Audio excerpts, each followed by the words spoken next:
درود، من رضام. اینجا کانال یوتیوب منه. این جلسه دوم از ترم پنجم آموزش تار و ستار از صفر. رسیدیم به صفحه 25 کتاب تار و ترانه. میخوایم تصنیف عزیز بشیم به کنارمو بزنیم. آهنگ محلی بیرجندیه. با انگشت دومت از سی بمول شروع میشه، همچنان توی شور سولیم. سی بمول، می بمول، لا کرون با کوک دو سول دو، مثل همه درسای قبلی که توی همین پلیلیست داشتیم. از یه آفتاک شروع میشه. سی دو، اینو بزن چنگ سیاه قبل از میزان اول رسمی قطعه. اینو بزن بذارش کنار. این حالا نظم کل قطعه رو به هم میریزه یه جورایی. امیدوارم که گیج نشی. قرار است میزان به میزان بریم جلو، ساختار به ساختار بهت میگم. با من بیای هیچ اتفاق عجیبی نمیافته و سخت نیست، گیج نمیشی. الان فقط بزن دو دو دو سی دو لا، دو دو دو سی دو لا.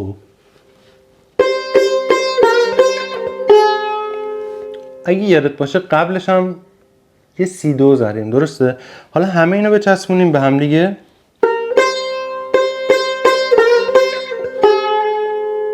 همین الان بیا شعرشو باش بخونیم. زیرش هم دونه بدون هجا به هجا روی هر نوت، زیر هر نوت در واقع نوشته عزیز بشین به کنارم. فلش هایی که توی کتاب تار و ترانه به سمت چپ یا راست میشه همون علامت های اشارن. بعضی هاشو بهت میگم، گوش زد میکنم که الزامی اجرا بشه، رعایت بشن. بعضیش هم اتوماتیک اتفاق میافته، مثل همینی که داری اینجا میبینی دو دو دو سی دو لا. تو طبیعتا وقتی که دو میزنی بعدش میخوای لا بزنی، چه بخوای چه نخوای اون اشاره رو میدی به سمت سی بمول، به سمت پایین. بنابراین اصلا دیگه لزومی هم نداشت بنویسه. ولی خب حالا دیگه باید حواست باشه.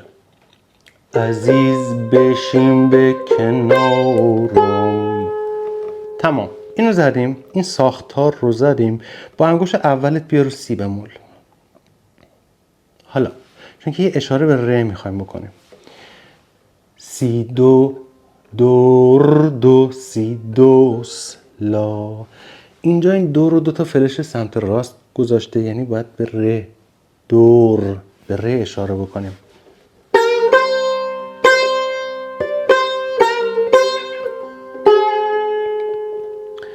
ز عشقت یا قت بیقرارم. اوکی، ز عشقت بیقرارم. پس عزیز بشین به کنارم، ز عشقت بیقرارم. اشاره رو که میدی مواظب باش از ریتم نیفتی دیگه. سی دو دور دو سی دو لا. برو اشارت رو بزن و سریع برگرد که سر جا بشینی برای نوت بعدی. ادامهش یعنی از انتهای میزان آخر خط اول که نوشته سی لا سی، میخوایم از اونجا ادامه بدیم و بیایم تو خط دوم. سی لا سی دو دو لا لا سول. ببین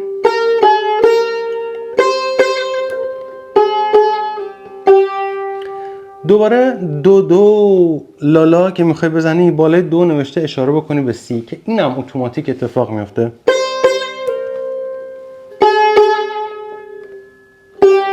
و نهایتا سول جون تو طاقت ندارم.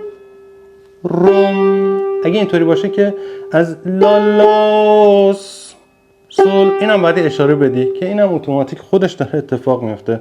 جون تو طاقت ندارم. اوکی، یه نقطه میذاریم و اینجا خط اول شعر رو تموم کردیم. میریم از میزان دوم خط دوم ادامه میدیم که نوشته سی دو ر دو دو سی دو سی. اینجا روی دو تی آر نوشته، علامت تریل گذاشته که اصلا لزومی نداره اینجا تریل بزنیم واقعا. یعنی مثلا منظورش این بوده که بگی چرا خدا باید یه همچین کاری بکنه؟ نمیخواد. رو تریله یه خط بزن، اصلا لزومی نداره که بزنی، فقط ساده بزن سی دو ره دو دو سی دو سی. شعر رو باش بخونیم. میگه حالا مرو از کنارم، آرومتر میگم برات، حالا مرو از کنارم. ادامه میده سی دو ره دو دو سی دو سی. دقیقا همین ساختار تکرار میشه. حالا مرو از کنارم، یعنی 2 بار در واقع میگیم حالا مرو از کنارم، حالا مرو از کنارم. از خط دوم انتهای خط دوم میزان آخر ادامه میدیم. دوباره سی لا سی دو دو لا لا سل، سی لا سی دو دو لا لا سل. اینم یک ساختار تکراریه که بالا برای جون تو طاقت ندارم ازش استفاده کرده بود. سی لا سی دو دو لا لا سل. حالا 2 بار تکرارش میکنه این دفعه و میگه به خدا دوست میدارم، به خدا دوست میدارم. اوکی؟ به خدا دوست میدارم، به خدا دوست میدارم. بچه ستار اینو بعد از اینکه با تار کامل زدم با ستارم میزنم و نگران نباشین. حالا بیا ادامه بدیم. تموم شد این بخش، یعنی 3 خط اولو مثلا ما زدیم، مثلا که نه واقعا زدیم دیگه. حالا بار از انتهای خط سوم میزان یکی مونده با آخر میخوایم ادامه بدیم. اونجا یه سی دو چنگ میبینی که قرار وصل به میزان بعدی هم چنگ سیاه داری، سی دو دو دو دو دو این شکلی به هم وصل میشن، چون که سی دو خودش چنگ میچسبا. سی دو دو دو دو دو هیچ وقفه‌ای بینشون نیست. یهو ممکنه این اشتباه رو بکنی، سی دو دو دو دو دو اینجوری نزن، حواست باشه. بنابراین سی دو دو دو دو دو. حتی اگر هنوز هم فکر میکنی که شک داری درست میزنی، شعر رو بخونیم. سر کوه بلند، سر کوه بلند. وقتی شعر رو میخونه دیگه 100% مشکل ریتمت برطرف میشه. سر کوه بلند ره دو سی سیر دو. رفتم تو خط پایین. سی سی رو چجوری میزنیم؟ سی مضرب میزنی، انگشت سومتو میکوبی به ره، میشه سیر. ره دو سی سیر دو. تا کی نشینم.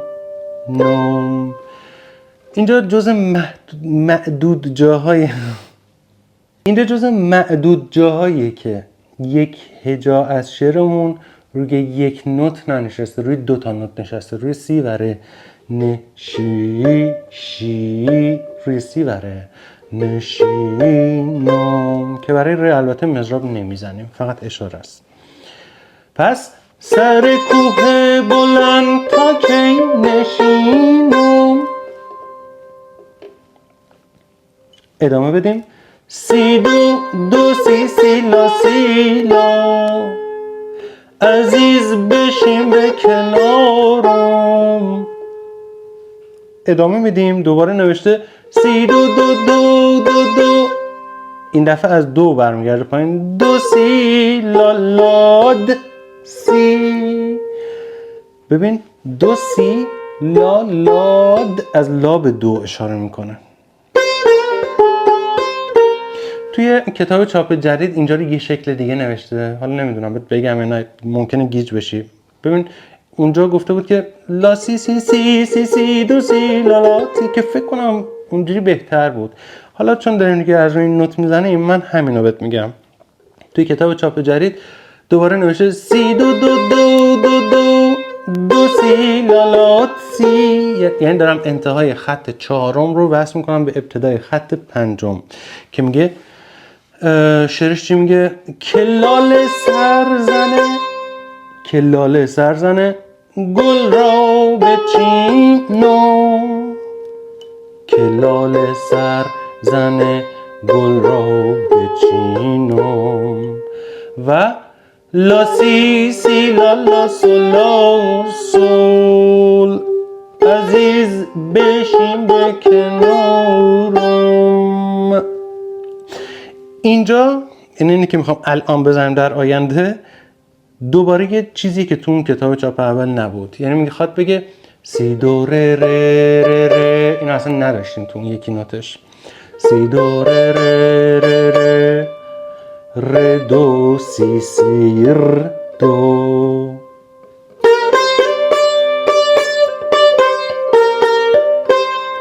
شعر چی میخواد بگه؟ گل سرخ و سفید ورهم تنیده، گل سرخ و سفید ورهم تنیده، سی دو دو سی سی لا سی لا عزیز بشین به کنارم.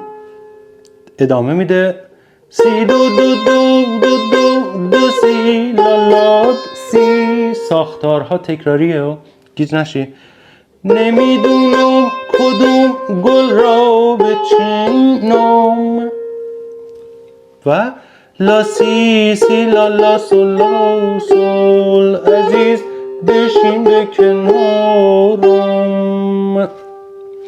یه سی دو چنگ سیاه اینجا آخر نوت میبینی که این وصل میشه به همون میزان اول قطعه، سی دو دو دو دو سی دو لا، تا خط سوم که نوشته فاین. پس تکرار میکنیم به این شکل سی دو دو دو دو سی دو لا، دور دو سی دو لا، سی لا سی دو دو لا لا سول.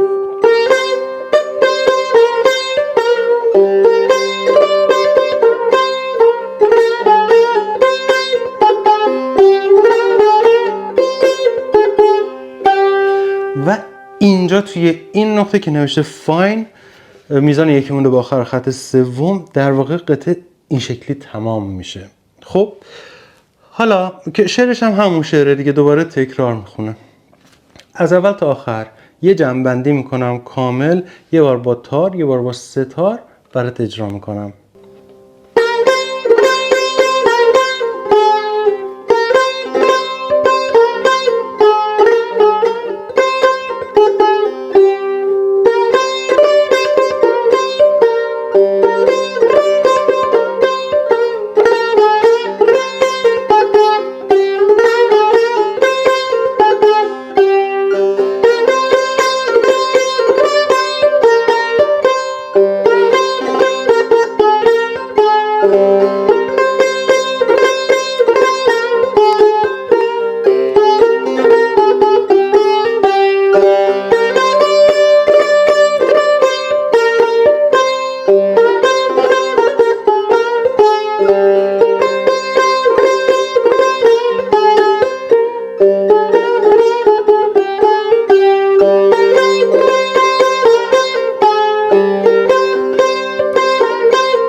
با ستار که میخوای این قطعه رو بزنی، اگر دوست داشته باشی میتونی از حالت مضراب تنبوری استفاده بکنی، چون که در اصل این قطعه توی همون خراسان با دوتار و تنبور و سازهای این مدلی زده میشه و خوب میشه که با ستار علاوه بر این که با مضراب استاندارد یاد میگیری بزنیش، بتونی از مضراب تنبوری هم استفاده بکنی که توی این پلیلیست بکنم برای اولین باره داریم باش مواجه میشیم.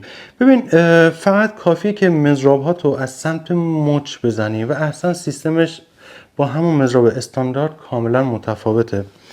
معمولا با پشت ناخونمون این کار رو انجام میدیم و با چرخش مچمون از بالا به سمت پایین خیلی رها، آزاد و راحت سعی میکنی به همه سیما بزنی و معمولا هم 99% مواقع با پشت همون ناخن اشاره مونه.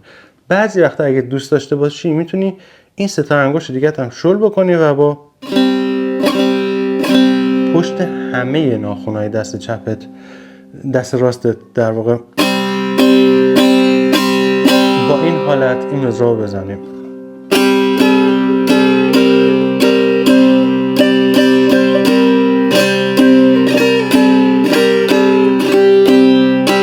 حالا وقتی که تسلط پیدا کردی به این ضربه زدنه، میای به ریتم هم دقت میکنی.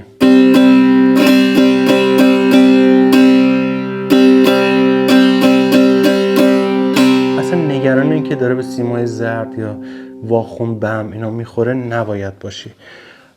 حالا بذار یه بار سادهش اول بهت بگم.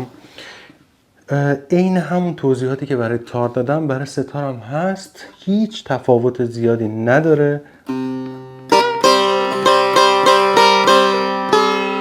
سی دو دو دو دو سی دو لا سی دو دو سی دو لا سی لا سی دو دو لا لا سی دو ره دو دو سی دو سی سی دو ره دو دو سی دو سی سی لا سی دو دو لا لا سول سی لا سی دو دو لا لا سول. مثلا همین الان اگه بخوای با مزرعه تنبوری بزنی میشه